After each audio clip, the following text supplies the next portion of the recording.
Hi everybody, today we're going to talk about domain and range of functions. Now we have quickly talked about domain and range before, and what we said is the domain is the set of first coordinates, which we usually call the x, and the range is the second coordinates, which we usually call the y. Today we just want to look deeper into what does that mean. So as we do this, we are going to start by looking at expressing domain and range as interval notation.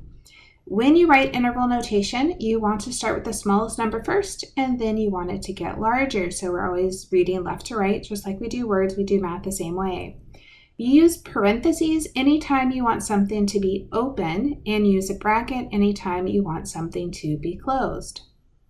So let's start by just taking an example from a chart, and this one says the internet crime business is booming. So when we look at this, the domain would be the years. It's what's my input. So I start with what the year is, and then the output is how much money was spent, how much money was lost because of internet crime.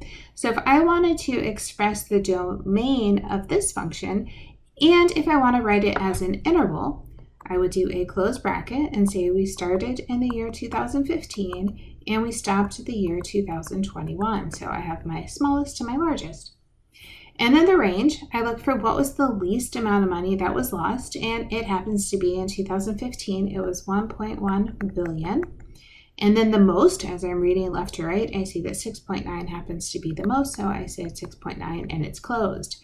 The closing part says it is inclusive, so we do include 2015, we do include 2021, just like we include 1.1 billion and 6.9 billion. So I like this.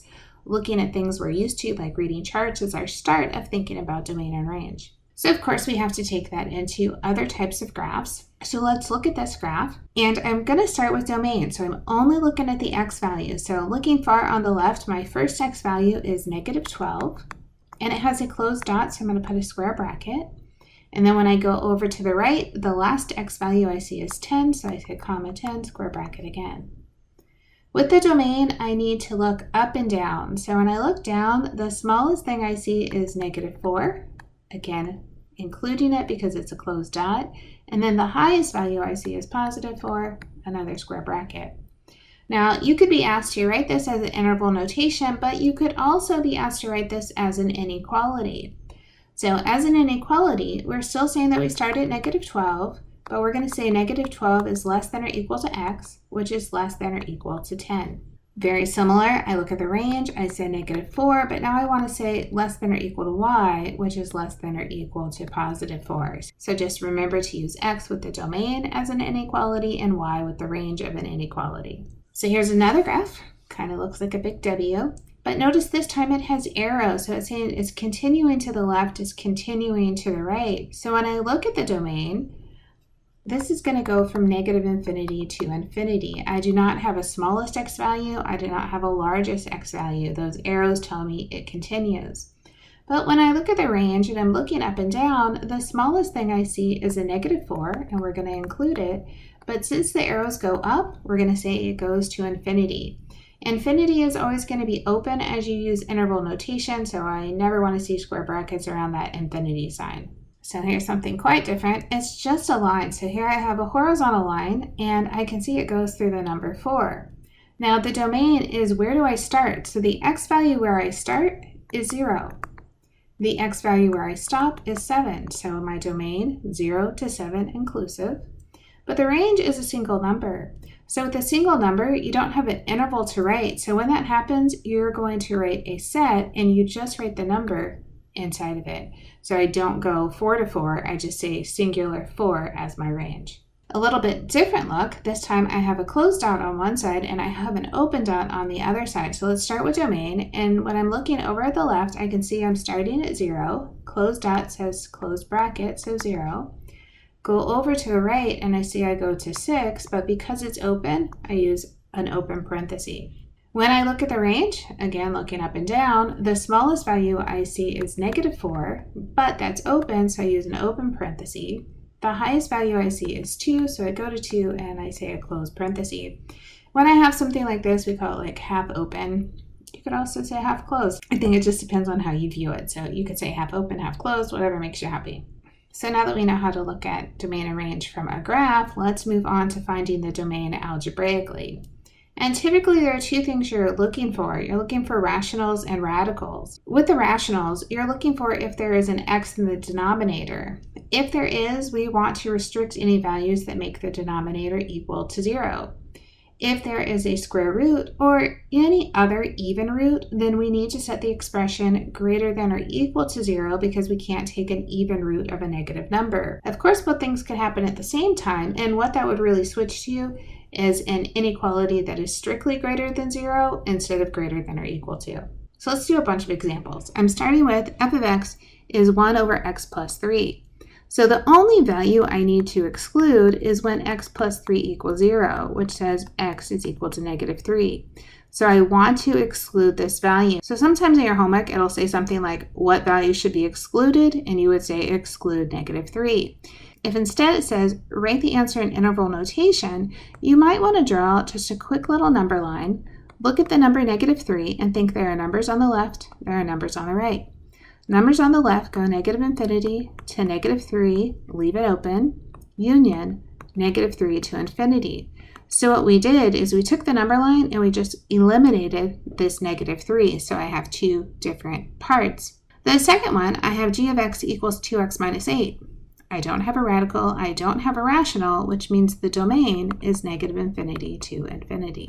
I can put any number in, multiply by 2, subtract 8. So same kind of thing. Let's look at f of x is x squared plus 3x minus 4. No rational, no radical. The domain is negative infinity to infinity. But g of x, where it's 3 over x plus 5 over x minus 6, I take both of the things in the denominator. So I have just x, I set it equal to 0. X minus 6, I set it equal to 0, which gives me x equals 6.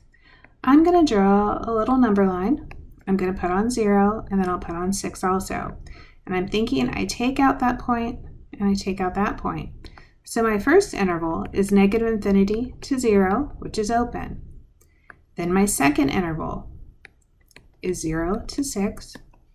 And then the last interval is 6 to infinity. So I broke up the line with those 2 points. The next one says I have f of x is 8 over the square root of x plus 1. Now this time I have both things. I have a rational and I have a radical. So what I'm thinking is this x plus 1 has to be strictly greater than 0. It can't be equal to 0 because it's a rational. It can't be less than 0 because it's a radical. So this says x plus 1 is greater than 0, x is greater than negative 1, so my domain is negative 1 to infinity. Here's another rational. I have g of x is x minus 6 over x squared minus 8x minus 20. Our thought should be we want to factor this. So I need to have factors of negative 20 that give me negative 8, so that's going to be x minus 10 and x plus 2. I only look at the denominator, and I think x minus 10 is 0 when x is 10, and I think x plus 2 is 0 when x is negative 2. So just like before, I'm going to make a little number line. I'm going to put the two numbers on, because that shows me my intervals. So I go negative infinity to negative 2, union negative 2 to 10, union 10 to infinity. Let's try a few more that have radicals. So the first one, f of x is the square root of x plus 10. I say x plus 10 is greater than or equal to 0. X is greater than or equal to negative 10. So this greater than or equal to negative 10 says I have a square bracket. I include negative 10, I go to infinity. The next one, g of x, is the cube root of x plus 6. First thing you do is stop and say, well, 3 is odd. You can take the cube root of a positive or a negative number, which means the domain is all reals, so I write negative infinity to infinity. We're going to move on to piecewise functions. A piecewise function is defined by multiple subfunctions. So an example is fines for speeding. I'm originally from Florida, so I'm using Orange County as an example. And what you can see is there's different prices based on how much over the speed limit you are going. So if you're 6 to 9 miles an hour over the speed limit, you get a fee of $129. If it's 10 to 14, it's $204. 15 to 19 is $254, 20 to 29, $279, 30 miles and over, you're going to court. So you can see I have these multiple subfunctions. Based on an input, I get a different output, and that's what I want you to think about with piecewise defined functions. I think an easy thing to look at is shopping, because we all like to shop or look at things and the prices they are. So I grabbed this. It's from something called the Cup Store, and it shows you how to buy different kinds of cups and how much they're going to cost. So what I did is I said, let's just take a particular one. So I took the 8-ounce double-walled paper cup, and I'm looking at the different prices that change based on the quantity you buy. So let's start with buying 250 cups. If we buy 250 cups, they're going to cost 91 cents a piece. So 250 times 0.91 says this will be $227.50. Let's say we decide to buy 300 cups. Well, 300 cups comes to a new price structure, which is 74 cents a piece, which is $222. The interesting thing here is that we bought 50 more cups for $5.50 less. So there's this like encouragement to buy more because the price drops. So let's look at 750. 750 cups. So I have to look at, where does 750 fall? It's more than 600, but it's less than 1,200, so that means we paid 69 cents a piece, which is $517.50. If you move to 1,000 cups, 1,000 cups is still in the price range of 69 cents a piece, so I do 1,000 times 0.69, which is $690. So the last one we'll do is 1,200 cups, which falls into this 0.45 cent a cup. So I take 1,200, I multiply by 0.45, and I get 540. So look at this big difference. We bought 200 more cups and we spent $150 less. So this shows you a great application of Piecewise. It's input versus output, and it's not consistent for every price. So let's change that and say, what would that look like on the programming side? Because you have to think all these cups are programmed into something so that when you go to purchase it, it knows what to charge you. So let's look at algebraically how that would be structured. And this is not the same for cups. I just picked a new function. So this particular function I made says two things. It has x plus 4 whenever x is greater than 3, and it's x cubed if x is less than or equal to 3. So the first number I gave you is 3. So f of 3 says it follows the second line. I'm going to take 3 and I'm going to cube it. So 3 cubed is 27. The second one, f of 6, I look, well, 6 is greater than 3, so that says I'm supposed to add 4, which gives me 10. And the last one, negative 4. Negative 4 is less than 3, so that says I cube it, which is negative 64. So I want you to think, start with the number, the 3, the 6, the negative 4, and decide if it falls into the first line or the second line. Based on what line it falls into, then that is what function you're supposed to apply. So sometimes you're going to add 4, sometimes you're going to cube it, but it's all based on what line it falls into. Let's try again. Here's the second one. This one has 3 pieces. So it's x squared when x is less than 2. It's x plus 2 if x is greater than or equal to 2 and less than 5. And it's going to be 9x if x is greater than or equal to 5. So I started with 3. 3 falls between 2 and 5, so I use the second line, which says I do 3 plus 2, which is 5. When I look at 7, 7 is bigger than 5, so I go to the third line, and I do 9 times 7, which is 63. The last one is 0. 0 is in the first line, it's less than 2. 0 squared is 0. I kept this function. I said, let's just do a few more. So I said, let's look at f of 2. 2 is in the second line, so I do 2 plus 2, which is 4. 5 is in the third line. I do 9 times 5, which is 45. And then 8 is also in that third line, so I do 9 times 8, which is 72. So the next thing we want to do is say, well, what would that look like? How could we graph something that's piecewise? And what we're going to do is just approach it in little pieces. So we're starting small. I have this function that's equal to 4 if x is less than or equal to negative 2. It's equal to 1 if x is greater than negative 2 but less than 3. And then it'll be 5 if x is greater than or equal to 3. So let's start with this 4 when it's less than or equal to negative 2. So I'm going to go to negative 2. I go up to 4 and I put a dot. And then we know this is just a horizontal line. And I'm going to put an arrow to say it keeps going. So anything less than or equal to negative 2 is going to have this value of 4. Then when I get to negative 2, it's supposed to be equal to 1. So go to negative 2, and at 1, I'm going to put an open circle. So the open is because this is a strict inequality when I look at negative 2. Now it's going to keep this value of 1 until it gets to 3, and also an open circle because it says strictly less than 3. So here's my second horizontal piece. Then the last piece says it's going to be equal to 5 whenever x is greater than or equal to 3. So I'm going to go up to 5, close dot, and then move to the right, and let's put an arrow. Now, I made sure I pointed out the open circle, closed circle. I can't have two closed dots at the same value because then that wouldn't be a function. You want to pay attention to make sure your function still looks like it'll pass the vertical line test. If you have two dots, two closed-in dots to be more precise, at a particular x value, then you know you've done something wrong. So let's do that again, slightly bigger. This time I did a couple of lines that aren't horizontal. So I started with -1/2 of x minus 4 when x is less than or equal to -2. Then I threw in a little horizontal segment of 2 from -2 to 1. And then anything greater than 1, I did 2x plus 3. So let's start with this -2. And let's just write down f of -2 would be -1/2 of -2 minus 4. So -1/2 times -2 is +1 minus 4 gives me -3. So I'm going to go -2, -3, and I put a closed-in dot. Now, we recognize that this is a line, so I think, what do I need? I need 2 points to make a line. So let's pick one more point to the left of the -2 because I can only have numbers less than or equal to -2.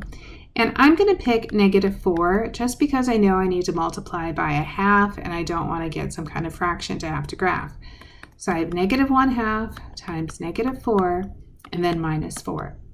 So -1/2 times -4 is 2 minus 4. This gives me -2. Now I go -4, -2. There's my second dot. So I connect those dots. It goes up to the left. Then from -2 to 1, I'm supposed to have a value of 2. So I go up to -2, 2, and I put an open circle to show it's not included at -2. I go over to +1. I go over to +1, I close it, and then I connect those dots. So my last segment starts at 1. Now this part's a little tricky because when we look at it, we can't really put in 1 and get the value. So here's what I'm going to do. I'm still going to do 2 times 1 plus 3, which gives me 5. So I'm going to go 1 up to 5, and I'm going to do an open circle. Now the reason for that is because if I look at what's happening at like 1.1, 1.2, 1.01, 1.001, it's going to follow this line and it's going to get really close to this point, 1.5. So I'm avoiding having to do all of that, and I say, hey, here's where it's going to stop before it jumps to this next point. So when I'm on this kind of boundary part, you're still going to put in the value. You're just not going to call it f of that. So I don't want to call this f of 1 because I know f of 1 is 2, but it gives me that idea of where the function's supposed to start at. Then I need another point. So here I will do something like f of 2. I get 2 times 2 plus 3, which is 4 plus 3, which is 7. That's barely going to fit on my graph, but it's going to work. So 2 up here at 7, connect the dots, and it's going up. So I can see this nice sharp 2 as my slope. So the piecewise do take a little bit of time. Again, you're making sure that you have the open close like you're supposed to, but you can see the pieces, which is what it's supposed to do. Sometimes you get lucky and the pieces touch. If that happens, awesome. Don't be upset about it. Be like happy that it works. We like things to match up. So there is that possibility as well. It just kind of takes a little bit of try and error as you get to do this. So because graphing that can be a little ugly, I thought I might show you how to do this in Desmo. So I'm just going to end up doing it kind of in pieces. So I'm going to start with f of x is equal to, and remember it was -1/2 of x minus 4. And then we said x was less than or equal to -2. So I put these kind of set brackets and I write x is less than or equal to, and I write -2. And see how this piece came in so I can really see where the function starts. If you want to exaggerate the point, you could put in f of -2. You see it's -3. And I could type -2, -3, and you can see that point show up. But that's completely up to you. All of this graphing part is up to you, but I kind of like to look at it. And then it said we just want 2, so I'm going to call that g of x. Just call it the second part. I'm going to say g of x is equal to 2, and see that line came in. Again, we want to put in these restrictions, and so what did we say on our restrictions there? We said -2 is less than x, which is less than or equal to 1. Now I have a smaller little horizontal line. If you want to exaggerate the points, you put in -2, 2. You also put in 1, 2. But see how I have both closed? So I'd have to hit the settings. I would click on the point that I want to change to open. I usually make the points a little bigger so I can really see them. And then I sometimes like the colors to match. And then let's make that also a 12. All right. The last piece of that one said 2x plus 3, so I'm going to call that h of x equals 2x plus 3. And our restriction was x is greater than 1. Earlier we said that if I put in 1, I get 5, so I can do that same thing where I plot the point 1, 5, and then I go to the settings and I say make that an open circle. And let's make it at 12. So we do have this way to make Desmos do it. I like that because it looks a lot better than when I graph, and then I could export it if I wanted to save it. Our last problem is just a really quick word problem to say, how can we turn something into a piecewise defined function? So this says a museum charges $7 per person for a guided tour with a group of 1 to 10 people, or a fixed fee of $77 for a group of 11 or more people. We want to write a function relating the number of people in to the cost C. So I can see that C has two parts. It has one part where it's 7 times n if I have between 1 and 10 people. So that says n is greater than or equal to 1, but it's less than or equal to 10. Once I hit 11 people, we have a flat fee of $77, and so that says n is greater than or equal to 11. So here's my piecewise function. Notice it's kind of cut off between 10 and 11, and that's okay because these are people and I can't have part of a person. So it's okay, there will be a little gap in this function. If I drew it, not a problem. So I hope that helps get you started with domain and range and looking at piecewise defined functions. I'll see you all in the next video.